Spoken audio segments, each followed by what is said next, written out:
Сәлем қыздар, біз бүгін сіздермен муравейник дайындаймыз.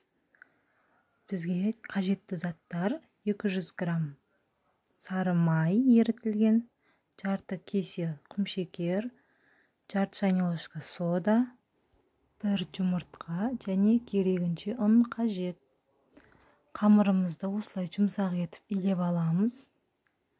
Қамырымды істеген видеом телефонда сақталмай қалыпты.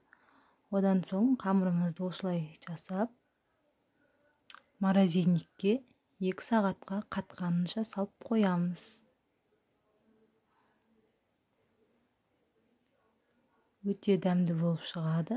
Міндетті түрде жасап көріңіздер.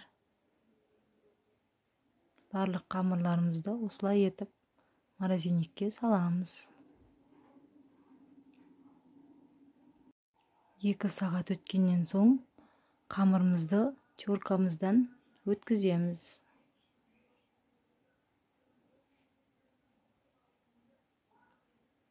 Менің видеоларыма лайк басып, комментарий жазып, тіркелуді ұмытпаймыз.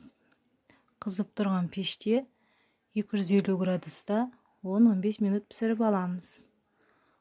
Одан соң ыдысымызға салып, қолымызбен езіп шығамыз.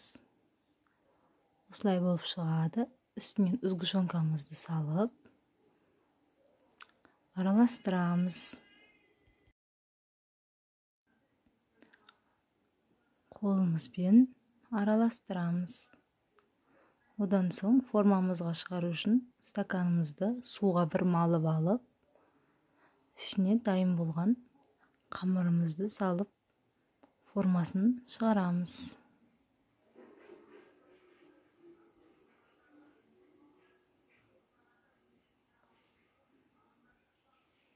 Осылай әдемі формалар бізде шығады.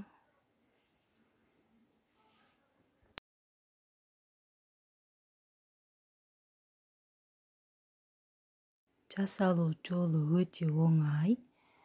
Істеп, үйдегілеріңізді қуантсаңыздар болады. Барлық қамырымызды осылай жасап шығамыз.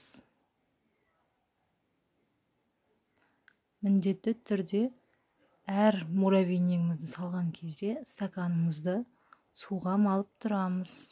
Немесе жабысып қалуы мүмкін. Любой смайлікпен бағасын беріп кетіңіздер. Осымен біздің муравейнигіміз дайын. Барлықтарыңызға ас болсын.